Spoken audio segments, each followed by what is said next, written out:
இது வந்து நம்மாழ்வார் பண்ணையில் ஜீவாமிர்தம் ரெடி பண்ணுறதுக்கான வேலை நடக்குது. ஒரு 10 கிலோ அளவில் சாணம், கோமியம் இருக்குது. இதில் 8 லிட்ரு, இதில் 2 லிட்ரு, 10 லிட்ரு கோமியம் இருக்குது. 1 கிலோ பயறு மாவு, 2 கிலோ நாட்டு சர்க்கரை, இந்த வயல்லேருந்து எடுத்த மண்,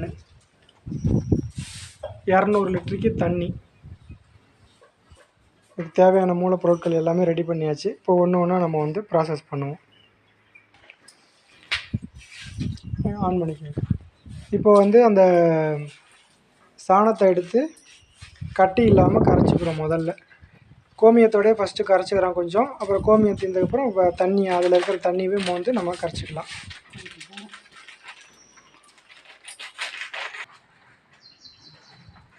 இப்போ வந்து நல்லா கட்டி இல்லாமல் கரைக்கிறாங்க.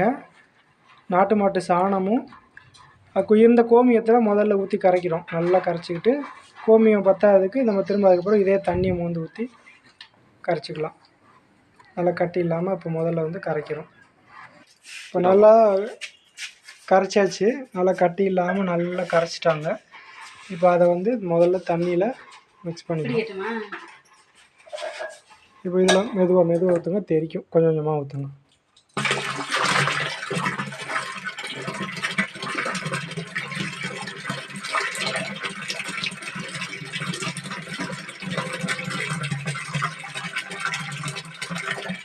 ஊற்றுங்க. மெதுவாக அடியில் சப்போர்ட் பண்ணணும்.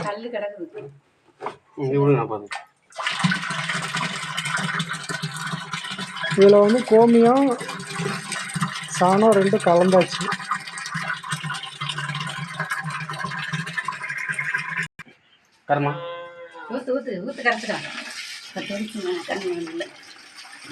இப்போ மீதிக்கு வந்து தண்ணி ஊற்றி கரைக்கிறோம் சாணியை நல்லா.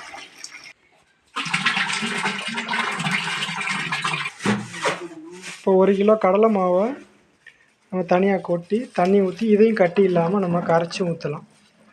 நம்ம வந்து கொள்ளு, பயிறு இந்த மாதிரி ஏதோ ஒன்று ஊற வச்சு கிரைண்டரில் போட்டு நல்லா ஆட்டி ஊற்றுறது நல்லா விசேஷம், நல்லாயிருக்கும்.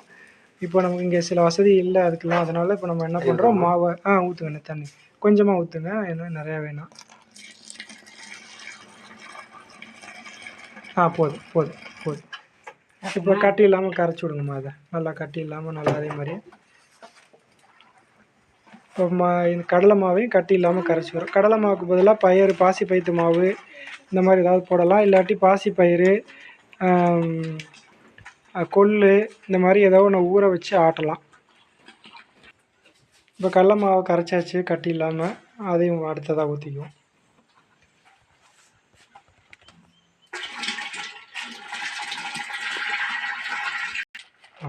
இப்போ நாட்டு சர்க்கரை 1 கிலோவுக்கு போடுறாங்க ஃபஸ்ட்டு.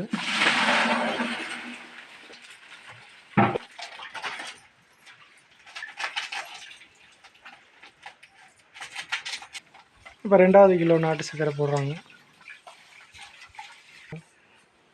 தோட்டத்து மண் 1 கப்பு போடுறாங்க.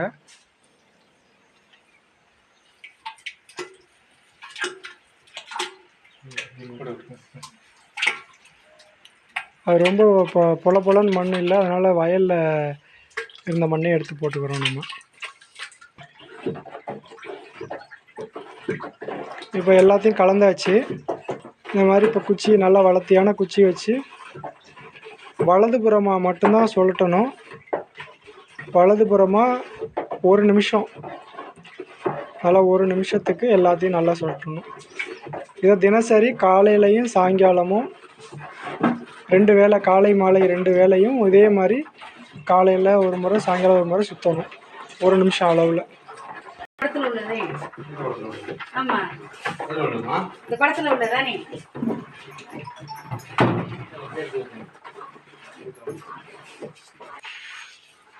இப்போ நல்லா 1 நிமிஷத்துக்கு மேலே நல்லா சொல்லட்டியாச்சு. இந்த பாருங்கள், வளஞ்சுழியாக சொல்லட்ட நல்லா தண்ணி சொல்லண்டு வருது பாருங்கள். இந்த மாதிரி நல்லா சுற்றணும் தண்ணி. வலதுபுறமாக மட்டும்தான் சுற்றணும், இடதுபுறமாக சுற்றக்கூடாது. இந்த குச்சியை இப்போ தினசரி காலையிலையும் சாயங்காலமும் கலக்கின உடனே என்ன பண்ணணும், இந்த சுத்தியை நல்லா கழுவி வச்சிடணும் குச்சியை.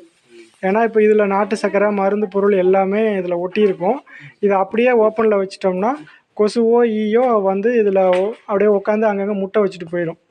நீங்கள் திருப்பி அப்படியே கழுவாமல் எடுத்து உள்ளே போட்டு கலக்கும்போது என்ன ஆகும்னா, இதில் இருக்கிற முட்டையெல்லாம் திரும்ப இதில் போய் உள்ளே பூரா புழுவாக மாறிடும். அதனால் காலையிலையும் சாயங்காலமும் இந்த குச்சியை கழுவுறது ரொம்ப முக்கியம். இப்போ நல்லா காத்தோட்டமாக இந்த சணல் சாக்கு இருக்குங்களா, சணல் சாக்கை போட்டு நல்லா மூடிடுறோம்.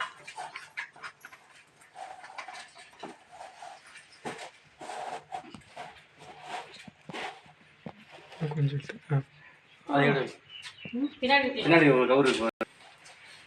நல்லா சணல் சாக்கை போட்டு மூடி இறுக்கமாக போட்டு கட்டிடுறாரு. பரவாயில்ல, ஒரு சுற்று வந்தாலும் பரவாயில்ல, நல்லா டைட்டாக மட்டும் கட்டிடுங்க. இந்த மாதிரி சணல் சாக்கு தான் போடணும். இதில் பாருங்கள், நல்லா காற்று போகிறதுக்கு கேப் இருக்குது. நுண்ணுயிர்கள் உள்ளே டெவலப் ஆகும்போது பிளாஸ்டிக் சாக்கு போட்டிங்கனாலோ இல்லை நைலான் துணிகளை போட்டிங்கனாலோ சூடு தான் ஃபார்ம் ஆகும். அப்போ வந்து அதில் நுண்ணுயிர்கள் டெவலப் ஆகும்போதே வீணாக போயிடும் பாதி. அதனால் நம்ம வந்து எப்போவும் இந்த மாதிரி காற்று போயிட்டு வர்ற மாதிரியான இந்த மாதிரி சணல் சாக்கு அல்லது காட்டன் துணியை வச்சு நல்லா மாதிரி கட்டிடுறோம்.